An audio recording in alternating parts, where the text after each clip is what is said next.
Então, esse é um trabalho que surge de um artigo que é referente à minha pesquisa sobre a teoria dos processos e, na verdade, foi uma tentativa de olhar uma teoria alternativa à teoria dos processos para ver quanto fosse adequada. E fiquei lá 4 ou 5 meses trabalhando e surgiu um artigo que já submeti e vemos se o argumento fundamental estou ainda propondo para ver se funciona bastante. A ideia é mostrar que essa teoria dos tropos, que é uma teoria métrica que surgiu nos anos 60, mais ou menos, e que voltou a ser interessante por questões empíricas nos anos 90, e é uma teoria nominalista, digamos assim, completa, ou para dizer consistente, ou seja, consegue, a minha tentativa é investigar se consegue justificar e explicar o espírito nominalista que é intrínseco a essa teoria. Eu falo, no fim das contas, a minha conclusão é que é insuficiente, que os recursos formais para justificar o nominalismo, ou seja, o não compromisso com os universais, é insuficiente nessa teoria, pelo menos formalmente. E vou apresentar um momento os pontos fundamentais da teoria, para não deixar todo mundo no vácuo, e depois vou mostrar o que é a estratégia clássica do nominalismo para não se comprometer com os universais, com instrumentos da lógica predicativa da primeira e segunda ordem.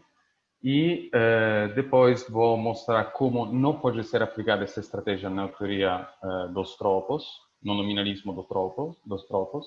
E vou mostrar qual é a primeira alternativa, que é uma alternativa metafísica, que apela à noção de superveniência. Mostro também que tem dúvidas sobre essa noção, não vou entrar demais no detalhe por causa do tempo. E proponho uma terceira solução, que na verdade é falaz também. Então eu mostro no fim que as soluções, as alternativas não são adequadas, digamos. Bom, o que é uma teoria dos tropos? A teoria dos tropos nasceu com um espírito antirrealista, para não se comprometer com universais, mas no mesmo tempo é uma teoria que não compartilha com o nome clássico a assunção que existem apenas indivíduos. Que são tropos? Exatamente, são abstract partículas, ou seja, são casos particulares, singulares, ocorrências singulares de qualidades ou de propriedades, digamos assim. Então, não são indivíduos e por isso não vale a identidade dos indiscerníveis. E a teoria clássica, então, da individualidade é falaz nessa teoria. Mas, no mesmo tempo, o grande problema é como construir os universais, sendo uma teoria nominalista, ou seja, em maneira que a nossa teoria não seja compromissa com o domínio de entidades superiores, ulteriores àquelas da primeira ordem, que são esses tropos. A ideia, de fato, é aquela de sustentar que, como com o nominalismo clássico, que os universais são, aqui está evidenciado, são produtos unicamente linguísticos, derivados e construídos através de alguma estratégia. E também os objetos, aqui os objetos concretos na teoria nominalista são objetos da segunda ordem, são conjuntos, classes de tropos, e são construídos e são produtos linguísticos de fato, não tem nenhum compromisso com objetos que são além dos tropos, tá bom? E de fato uma teoria que é uma teoria plana, como se fala, tem um compromisso existencial apenas com os tropos, que são entidades da primeira ordem. Então, como se comporta o nominalismo para mostrar qual é a estratégia que o nominalismo usa para evitar de se comprometer com os universais? Bom, a ideia fundamental é que eles aplicam uma semântica específica, que se chama semântica nominalista ou substitucional, mas para poder acessar a se apelar a essa semântica, tem que usar uma lógica da segunda ordem, porque o grande problema do nominalismo, apesar do fato que muitos acham que é suficiente uma lógica da primeira ordem, é justificar o fato que as fórmulas aqui evidenciadas abertas da primeira ordem têm um papel predicativo, que se evidencia no fato que podem ser usados como definições implícitos de novas constantes predicativas que podem ser adicionadas na nossa linguagem. Então, os nominalistas têm que justificar, têm que criar um método lógico para criar essa associação formal entre fórmulas abertas e constantes predicativas. Como se faz isso? Tem que se pode fazer apenas com uma lógica da segunda ordem. Só que a lógica da segunda ordem, obviamente, como se vê caracterizada do princípio de compreensão, que é um princípio da segunda ordem, ou seja, tem um compromisso existencial sobre variáveis da segunda ordem. E tem que ser evitado isso. Para evitar, os nominalistas usam essa restrição, que é um ponto de exclamação, ou seja, que na fórmula aberta, com respeito a variáveis da primeira ordem, desculpa, não podem ocorrer variáveis da segunda ordem vinculadas, quantificadas. Bom, nessa maneira, eles podem depois definir, de um ponto de vista, uma semântica caracterizada com uma assignação de valores para variáveis da segunda ordem em termos de fórmulas abertas da primeira ordem. Essa é a ideia de base. Nessa maneira, o compromisso, a quantificação existencial, de fato, não fala nada sobre um novo domínio ulterior àquela da primeira ordem. Essa é a ideia de base. O que acontece e tem mais uma ideia, mais uma tese, que é a tese da extensionalidade, que aqui é fundamental, porque a grande distinção que a gente tem entre nominalismo e nominalismo dos tropos é que, de fato, o nominalismo dos tropos não pode aceitar essa tese, a tese da extensionalidade, que de fato é uma versão um pouco mais forte da identidade dos indiscerníveis. Por que não podem aceitar? Porque não tem indivíduos na teoria deles, ou seja, o que acontece é que nunca dois objetos, dois indivíduos são idênticos, são sempre diferentes exatamente por causa da caracterização da essência dos tropos, digamos assim, da estrutura dos tropos, que são casos singulares de propriedades, ou seja, nunca tem que dois casos ocorrem que podem ser idênticos, nunca pode ter esse princípio metafisicamente válido. Bom, o que acontece então? Aqui não consigo descer. Isso aqui. Que na teoria como funciona a teoria da predicação dos nominalistas, da teoria dos tropos? Eles acham que é possível reduzir universais aos tropos, que esses universais são classes de equivalência construída através de uma relação de exata similaridade e que eles exatamente são uma maneira de falar. Esses universais são uma maneira de falar, mas a coisa fundamental é que são construídos através de uma relação que é essa aqui de similaridade exata.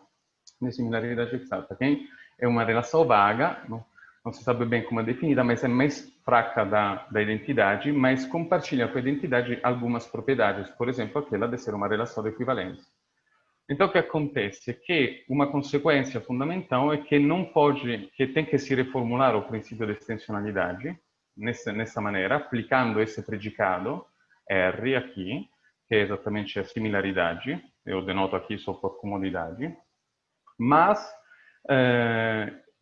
essa tem que satisfazer duas propriedades, ser uma relação através das quais se podem construir classes de equivalência, ou seja, simétrica, transitiva e reflexiva, mas tem que ter também uma interpretação fixa. Por que isso? Porque os universais que se construem através dessa relação têm que ser reduzíveis, ou seja, ontologicamente têm que ser reduzíveis totalmente aos tropos, ou seja, as distinções de similaridade, diferenças de similaridade entre os tropos não dependem dessa relação específica, mas depende totalmente sobre os tropos. Então tem que ter uma interpretação fixa, na mesma maneira, digamos assim, como a identidade é assumida a ser interpretada de maneira fixa, para não afetar a caracterização dos tropos. Eu aqui sempre não consigo ir para descer, mas então o que acontece? Que dado que exatamente por causa da propriedade B, ou seja, que a nossa similaridade exata, exact resemblance, tem que ser univocamente interpretada, essa tem que ser definida, pode ser definida apenas na segunda ordem. E se pode ser definida apenas na segunda ordem, como a identidade, de fato, porque vamos lembrar que a identidade não pode ser axiomatizada na primeira ordem, mas só na segunda ordem pode-se provar que tem um modelo único, ou seja, que tem uma interpretação fixa. O mesmo vale para a exata similaridade. E o que acontece? Que quando vamos introduzir nesse princípio de compreensão, quando vamos introduzir o denotado em um princípio de compreensão restrito, ou seja, predicativo, nominalista, para construir o universo universal, também descargando o valor ou depois aplicando a interpretação substitucional, vemos que para introduzir esse predicado, a gente tem que usar uma fórmula quantificada universalmente, análoga a essa. Isso contrasta exatamente com a nossa restrição aqui que eu evidenciei antes. O que significa isso? Significa que, de fato, nunca podemos acessar a nossa interpretação substitucional. A teoria nominalista dos tropos, então, não pode usar a mesma estratégia da teoria clássica, do nominalismo clássico. A ideia foi tão evidente a partir do início do começo dessa teoria dos tropos, que o mesmo Campbell, que é um dos mais importantes sobre o tema, fala que tem uma ambiguidade e que pode ser resolvida, mas tem essa ambiguidade no conceito de exact resemblance, a partir dessa relação, que é tão fundamental, porque só através dessa relação podemos construir universais.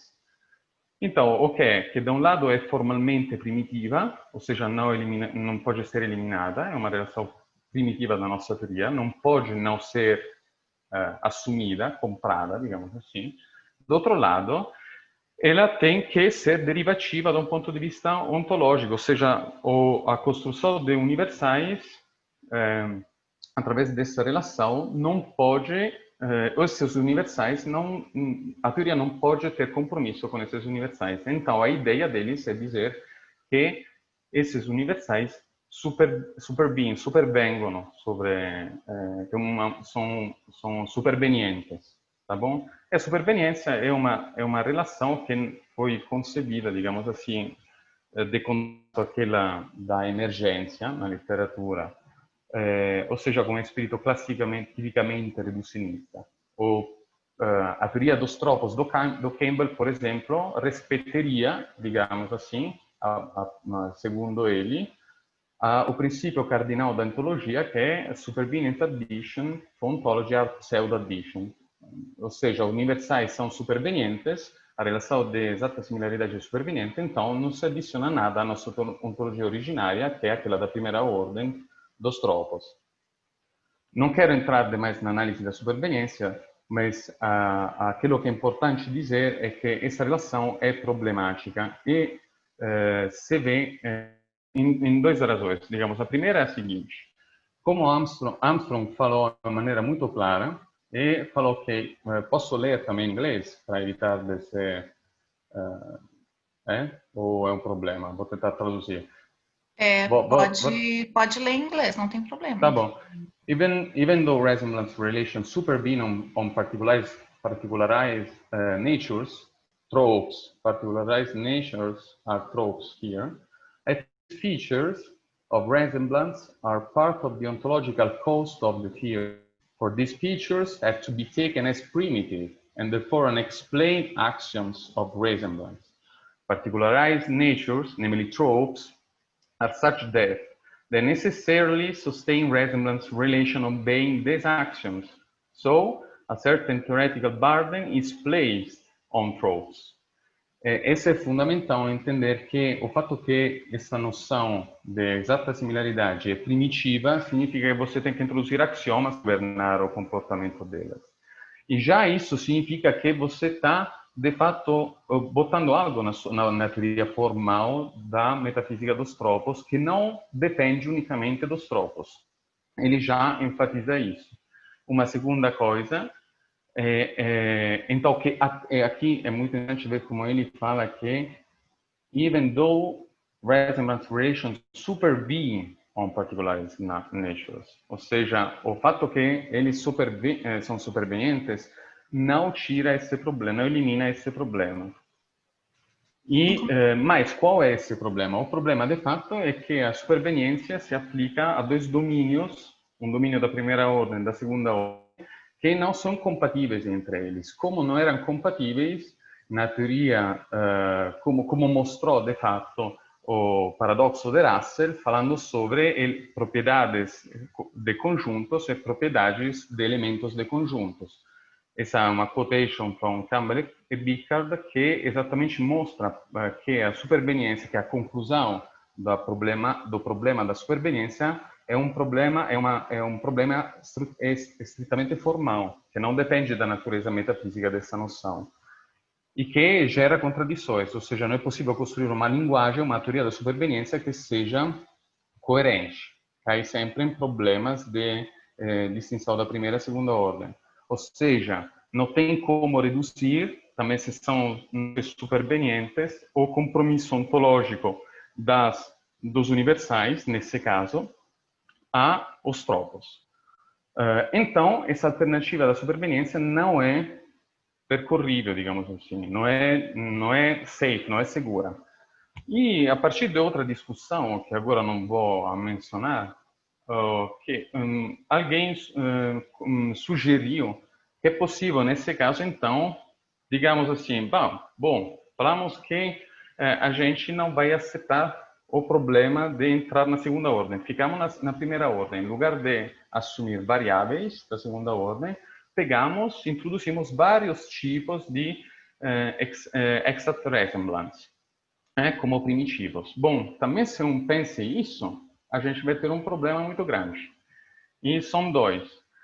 Que é, primeiro, a introdução de muitas diferentes predicados por a relação de semelhança contrasta com a ideia que a similaridade e a distinção entre tropos depende em maneira específica dos tropos. A gente está dizendo o quê? Que a gente está indicizando a nossa exata semelhança sobre alguns tipos de tropos, sem fazer surgir essas diferenças dos tropos mesmos, aplicando uma única relação para todos distintos universais. Então, esse é um primeiro problema. E, como consequência, esse problema, de toda forma, tem o fato que a gente, no sistema formal que vai construir a nossa teoria dos tropos, é obrigado a introduzir diferentes axiomas de propriedades, por exemplo, de simetria, reflexividade, transibilidade e de extensionalidade, cada um relativo a cada novo predicado de exata semelhança. E isso pode ser feito em linha de princípio por um infinito número numerável, mas infinito, de predicados. Então, a nossa teoria vai explodir, de fato. Que é exatamente isso contrasta com a axiomatização das teorias. E mais um segundo problema ainda mais forte é que acaba a minha tese, digamos assim, é sustentar o fato que, de toda forma, também assumindo vários diferentes predicados de exata semelhança, a gente não vai sair não consegue eliminar o problema de dever usar uma linguagem da segunda ordem. Por quê? Exatamente porque cada um desses predicados tem que se relacionar com tropos. E os tropos, por natureza deles, são todos distintos. São todos distintos de uma maneira muito específica. Ou seja, ninguém pode mostrar que cada um desse predicado de relação, então, pode ser interpretado de maneira fixa. Ou seja, é muito difícil poder estabelecer que dois tropos, T1 e T2, são diferentes e semelhantes entre eles, na mesma maneira que, digamos, daqueles tropos é semelhante ou diferente com um terceiro tropo. Isso por quê? Porque o tropo 1 e o tropo 2, digamos assim, são distintos entre eles sobre as próprias específicas naturezas. Então, o tropo 2 e o tropo 3, o tropo 1 e o tropo 3, entre eles têm outras específicas diferentes. Então, como se pode dizer que podemos aplicar uma mesma relação de semelhança entre eles? Para garantir isso, a gente tem que que segurar a interpretação fixa de cada um desses predicados. Mas para sustentar isso, tem que fornecer necessariamente uma definição implícita, um axioma na segunda ordem para governar o comportamento da relação que a gente está assumindo tão fundamental para a teoria dos tropos. Isso gera, outra vez, o problema da interpretação substitucional nominalista por a linguagem da segunda ordem, que é o problema que a gente viu ser fundamental e dramático para a teoria dos tropos.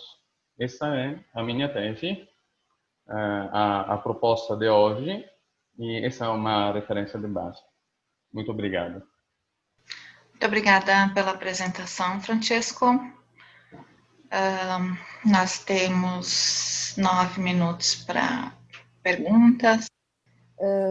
Boa tarde, Francesco. Boa tarde, Sofia. Acho que não nos conhecíamos nem de ver, né? Não, acho que não. Tá bom. Francesco, não é assim, obviamente não é minha área, enfim, não sou capaz de acompanhar toda essa tua pesquisa. Agora tu estás, eu acho que é pós-doutorado, né? Sim, mas eu teria uma curiosidade, assim, porque tu usas muitos conceitos que são usados também na filosofia da mente, né? Claro. E você já chegou a discutir essas relações entre esses conceitos, superveniência, tem uns outros que você mesmo tropes, né? Com filósofos da mente, se haveria algum tipo de superposição ou não? Tem superposição porque comigo na Unicamp, ele se ocupou bastante da filosofia da mente. Por exemplo, deu um curso ano passado, filosofia da mente, e a gente discutiu bastante sobre esse assunto. Mas eu me ocupo em específico da teoria dos processos, e os processos são noções emergentes, estritamente emergentes. Então, a questão da superveniência é uma questão fundamental de como é caracterizada, de estudar. E o problema da filosofia da mente e da consciência, obviamente, é um caso específico de noções emergentes, do caso desse problema. Então, para mim, também é um problema, é um caso específico, mas está dentro das questões metafísicas gerais que eu trato. Sim. Obrigada, Fran. Acho que tem um comentário. Tem um comentário, sim. Tem um comentário, vamos ver. Parabéns, a Samara escreveu. Parabéns, muito difícil trabalhar a teoria dos tropos, não tenho leitura, se puder fazer algum comentário mais como divulgação científica mesmo, muito obrigada. Muito obrigada, Samara. Essa pergunta... Eu concordo inteiramente contigo. Eu não tenho leitura, desculpa, mas queria que ele tentasse inserir mais assim no trabalho, para a gente ter uma ideia, mesmo que eu também só peguei alguns termos, igual a Sofia, de superveniência.